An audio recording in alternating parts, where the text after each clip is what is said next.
Today, we are going to talk about observe and describe and go into detail of why it's important and how it can help you as a parent. So let's get started.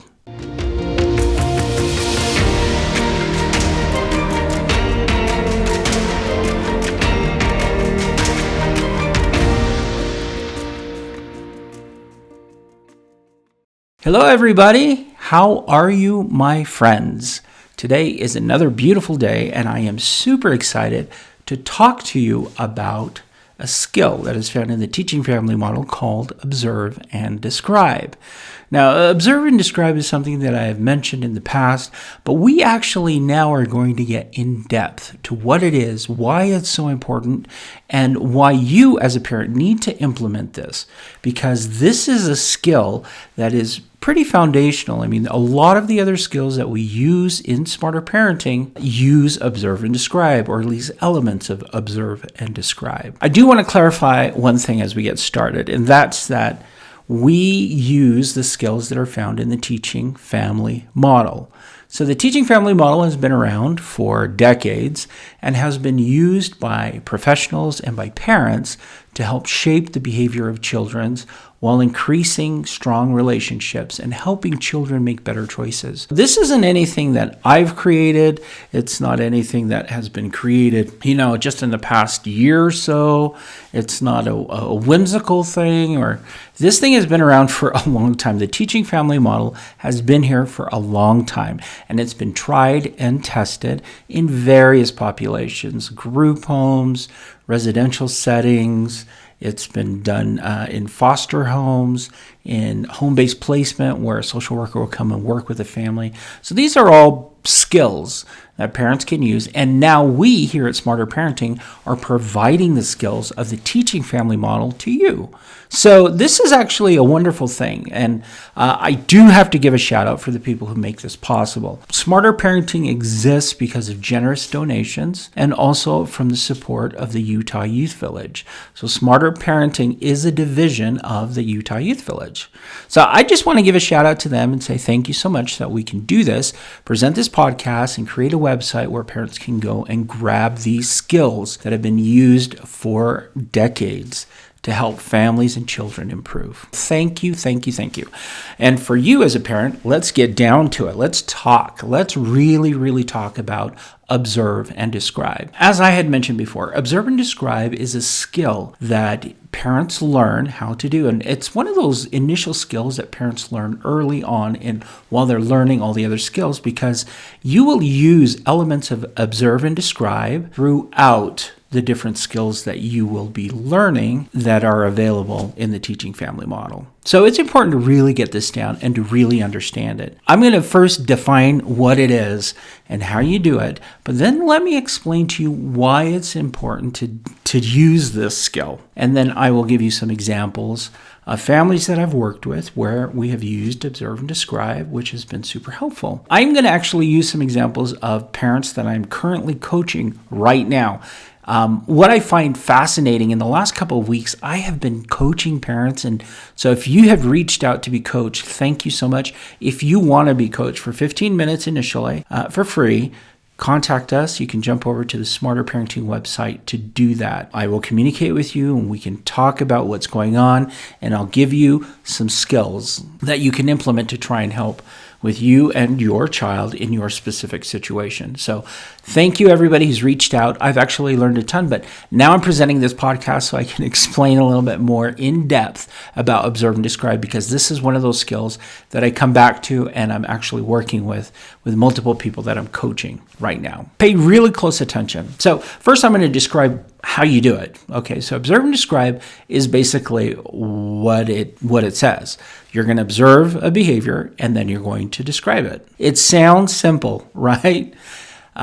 So for example, if you have a child who is arguing with a sibling and they pick up a Lego and they throw it at the sibling because they're upset, what you're going to do as a parent is you are going to observe the behavior. You observed what happened, and then you're going to describe what happened. You see it, and you're like, okay, you picked up a Lego, you as in the name of the child. You picked up, we'll call him Scott. Okay, Scott, you picked up a Lego and you threw it at your sister. Observing and describing is something that a lot of parents do already. However, this is actually making you more aware and more specific in being able to do both elements of those.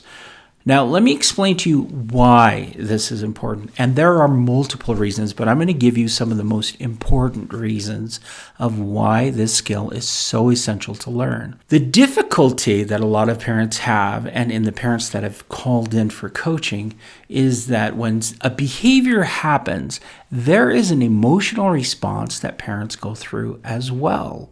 So when they see the child, Scott, pick up a Lego and throw it at their sibling, parents tend to get upset and their emotions tend to become elevated to the point where they may be angry or yelling or screaming because they're just frustrated. Observe and describe, if you are cognizant that that's what you're going to do first when you're addressing a behavior, it actually tells you to calm down emotionally because you're just going to observe and describe first. You're going to observe, describe. You're not going to throw in your emotions or your judgments or anything else that may blur up what is happening there. So this skill allows you to observe it, step out of it, and describe it very specifically. And that is an exercise that parents need to learn how to do. If there's one thing that I've learned in working with parents, for over a decade and plus years, is that when parents are able to remove their emotional response from behaviors, they actually gain a lot more power because they have a lot more resources to work with. When you become emotionally just too emotional when a misbehavior happens, you actually limit your ability to interact with the child. It usually looks like screaming or yelling or getting upset. But those are the only three tools when you let the emotions overcome you, or breaking down. One of those. When you are calm, and you can remove that emotion by just observing and describing the behavior first, what you're doing is you're saying, okay, I'm going to take a breath. We're going to focus on this behavior, and I'm going to put my emotions at bay so I have a lot more ability to deal with what's happening, and I can really think clearly about things. So that's one of the reasons why this skill is so essential for parents to learn and to use consistently over and over whenever they see a behavior. Now, it doesn't have to be for a negative behavior. It can be for a positive behavior. So you could see your child actually sharing a cupcake with their brother.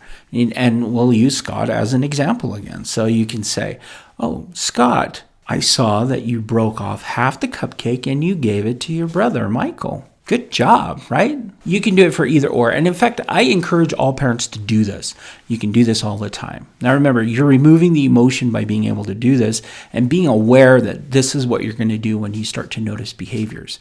Do it for both positive and for negative behaviors that you observe. Now, another reason that this skill is so essential for parents to learn is because it actually helps the child focus in on what it is that needs to be corrected. So let me repeat that just so you understand. When you use observe and describe, you are actually helping your child focus in on what it is they did wrong or what they did right. Let me give you an example. I was working with a family, and I've worked with a lot of families. And this is a typical thing that happens. But in this particular family, whenever the child misbehaved, the mother would always ask questions. So she would be, we'll take Scott throwing the Lego again. Scott, what did you just do? How many times have I told you not to do that? Why did you throw the Lego? Okay, so she's asking Scott questions, and questions can vary in answers. I mean, think about it. You're actually asking these child, and the questions that commonly parents ask are these vague questions like, how many times did I tell you not to do that? What did you just do? I mean, they're they're just super vague, right? For a child who, if a child is misbehaving, they need to be told exactly what it is that's happening in order to make the correction and to understand what we're focusing and talking about. When you use observe and describe, what you're doing is you are just making everything focused in on the behavior. Everything's focused in on there. There is no question about what we're talking about because the child doesn't have an opportunity to respond. And in fact, with the family that I was working with, the mom would ask these questions, and this kid was just so used to the questions that he would just respond with, I don't know. So it was actually kind of sad because mom was like, what did you just do? I don't know. How many times did I tell you not to do that? I don't know. I mean, that's not an engaging way to address the behavior. Now, does he know? Probably. Does he care? Probably not. But by focusing in on the behavior by the parent describing that, it's super, super helpful. And this actually leads into helping parents understand that sometimes children, when they're upset or frustrated, they will misbehave, but they won't be aware of exactly what they're doing. They just may feel an emotion, a strong emotion like anger, and then go into autopilot. I worked with a family where there was a young boy who would just get so upset, he would punch holes in the wall. And then when he calmed down, you'd ask him, oh, you punch holes in the wall. And he would be like, wait, what? What? When you use observe and describe, you are actually helping your child understand specifically what they are doing in the moment that they're doing it. So observe and describe, super, super powerful. Those are some of the reasons why I use observe and describe and why I recommend it for parents. But for those who I'm coaching right now, and for future families that I'm coaching, learn this skill. Learn to separate your emotional response by using this skill. Now, there are a lot of techniques that you can use to do that. I use the example of taking a picture and then describing what you see in the picture. That has been super helpful for a lot of families. For some parents, it's pretend like you're standing on a corner and you're watching something happen outside of you, or pretend like you're sitting in a movie theater and you're watching a screen of the behavior happen, and then you can just turn to your friend and describe what's happening. If you can do those things, then you can observe and describe. But those are ways to kind of remove you from the behavior and from your own emotional response to address what needs to be addressed. So observe and describe, always start with that. You're going to find that by learning observe and describe, you're going to start to use that in various skills that are found in the teaching family model. When you give your child an instruction, for example, and they say no, you're going to observe and describe that because it's a misbehavior. So you're going to be like, go to bed. No. Okay, what you're doing now is you're telling me no. And then you start to make the correction. It kind of is this connecting piece to different skills that you can use on the Smarter Parenting website. And I will go through and explain how to connect some of these and how to make them work. But observe and describe, it can be used in any of those. One of the more interesting things that I found in working with a family, there was a mother who had a son that misbehaved quite a bit. And I know I'm talking all about boys, but believe me, there are a lot of girls that misbehave too. So the boy misbehaved, and one of the issues that the mom had was he would misbehave and she would not know what to say or how to respond to it. And I find that that's actually pretty common. Sometimes a child will misbehave and parents they're speechless because they're just like, I have no idea how to respond. You can always fall back on observe and describe. You can always fall back on it, and you can always use it. You can, wherever you are. So say you're shopping with your child and your child is complaining a lot. So you would observe and describe that. You say, okay, what you're doing right now is you are complaining, and then you can give them instruction of what they need to do. What you need to do is boom, boom, boom. Right? So it's a connecting piece. It's observing something without becoming emotionally pulled into the drama, because let's face it, kids are drama in many ways, and we don't want to be sucked into their drama, having our own drama.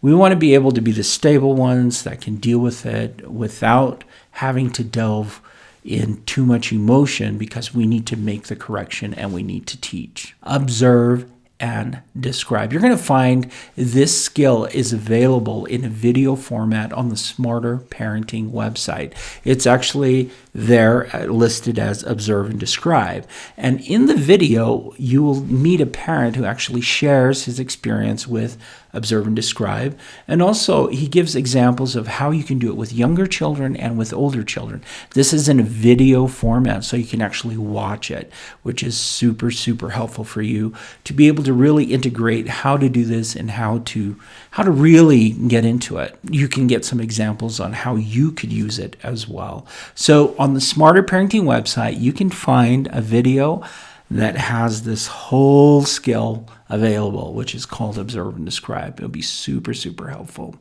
Now, in observing and describing, we've been talking a lot about using it with children, but I do want to stress how important it can be for you just to master it to use in your everyday life with different people.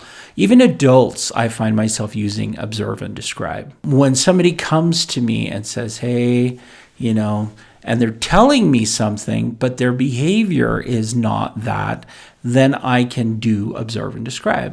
That's what I usually do. I had a friend come up to me and he's like, yeah, I'm like, how are you? And he's like, oh, I'm doing great. So I observed and described that. I was like, well, okay.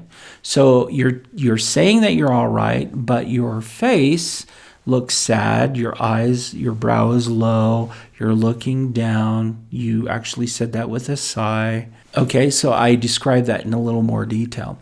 You're going to find that as your children get older, you can use a little bit more detail in there. But this is a skill that will be super helpful. Anyways, back to my friend. This is my ADHD mind kind of going off course, squirrel. But with my friend, in being able to communicate with him, I was able to observe and describe. Now, how does this affect a parent with a child who has ADHD? What I can tell you is that observe and describe is very, very helpful for kids to be able to focus in on what they need to do specifically. Now remember, you're dealing with a child that has an inability to stay focused on something. When you are that directive to a child, you're actually teaching them to rein it in, to actually try and focus in specifically. One of the worst things you can do for an ADHD child is to ask them questions about what they did. So what did you just do? Why did you just? When you start asking questions like that, it just opens up the floodgates for their mind to wander. When you use observe and describe, you actually help them focus in on what needs to be done. This is also a skill that will be super helpful for your ADHD child to learn how to do. So let me restate that. If you can use it and you do it, your child will learn how to do it too. But you can teach them how to do this, and it will be so beneficial for them if they're able to observe something and spend enough time to focus in on what it is and then describe it. Now, you can practice this using different things, like you can watch a movie, just pause whatever's on the screen, and then have your child observe what's on the screen and then describe it to you. That's going to help them try and focus in on it teaches their brain and kind of trains their brain to be in the moment, to be observant, to not let it wander too far because they have a specific task that they need to do. And describing it could be describing what colors they see, describing what is being said, describing who's in the frame or who's in the picture, what is happening in there. So there's a lot of ways that you can practice this with your ADHD child. One of the things that I definitely want parents to grasp from this skill, and one of the most important elements of this, and I've mentioned it before, is being able to remove the emotional part. And I've mentioned it as being an emotional part, removing your emotion from it so you can address behaviors. You also want to remove your judgment about what's happening. You're strictly just going to observe something and describe it. That's it. We just want the facts, just the facts.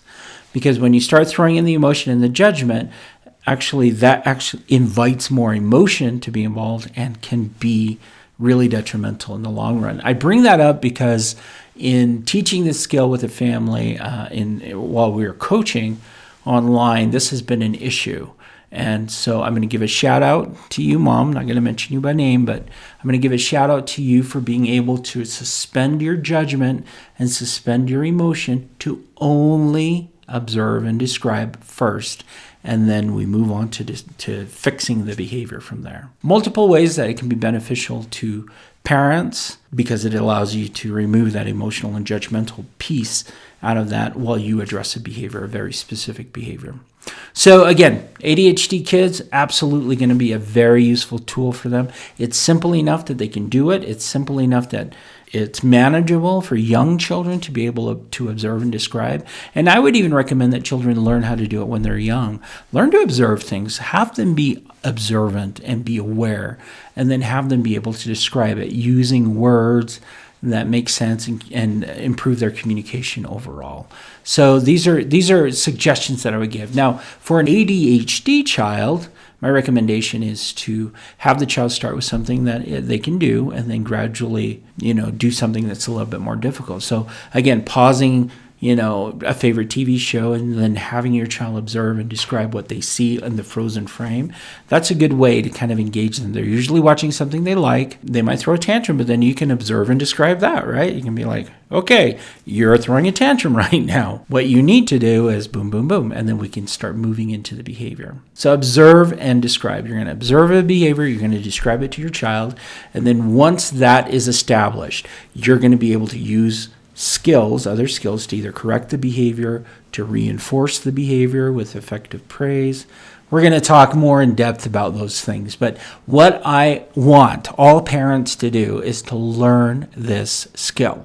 Observe and describe. Practice it. In fact, I challenge you, practice this skill as often and as much as you can during the course of the next couple of days. See how well you are doing it and how well you're able to remove your emotional connection to them. Now, some parents, there is a family I'm working with, they're like, how do I suspend my emotional response to this? In our working together, we decided that the mom was going to pretend she's standing on the corner watching everything happen, but from a distance. The concept is that she doesn't want to be a part of what's happening in there. She wants to be an observer. And there's always a different perspective from the observer that allows judgment to stay out. Think about a traffic accident, for example. You have one car with their perception of what happens and another car with their perception.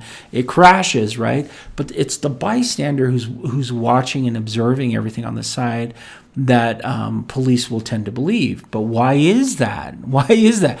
Because the person who's standing on observing everything and who's able to do that, they don't have that emotional connection to all of that. They may have some emotional connection, but they're removed from that enough that they can make some comments and commentary on what they saw, what they observed. In this example with a family, mom is actually pretending, and she'll close her eyes and pretend that she's standing on the corner observing something, but at a distance, which allows her to remove her emotional response and just describe what's happening, observing and describing what's happening. Again, we just want to see the facts. What are we observing?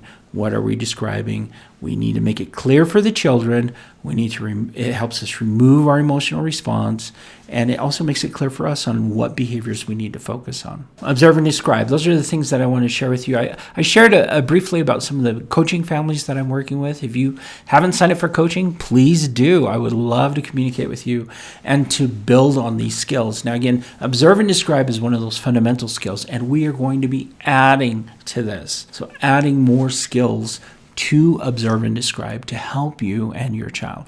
So your challenge for this time period, for the next couple of days, is to observe and describe everything around you. What you're going to find with adults when you do this is adults will actually correct you if you're wrong, which is great. But usually if you're just stating the facts, just stating what you observe and what you describe, they can't argue with that. And that's one of the things that takes the power struggle away from kids too. If you're just stating what you observed and described, there is no denying it. That's what happened. Anyways, that's it from me. As you can tell, I'm super passionate about the skill of observe and describe, and I want you to practice it and to learn it. Again, if you need some additional support or you want to watch an example of that, jump over to the Smarter Parenting website and look for the skill called Observe and Describe. And you can watch the video. It will explain all of it for you to help you out. And then practice. You're going to get it once you practice it and you learn it and you adopt it, and it becomes a very natural thing. After a while, you're going to start doing it without even realizing you're doing it. But you will find that it will increase your communication with your child. It will strengthen your relationship with your child because the communication is clear and it's consistent. Those are fantastic things that I know every parent wants for their children: strong relationships and better communication overall. Again, observe and describe. And I would love to hear how that is working out with you. If you call me in for a coaching session, let's talk some more. So that's it for me, and I will talk to you again later. Take care, and I hope to hear from you guys soon. All right, bye.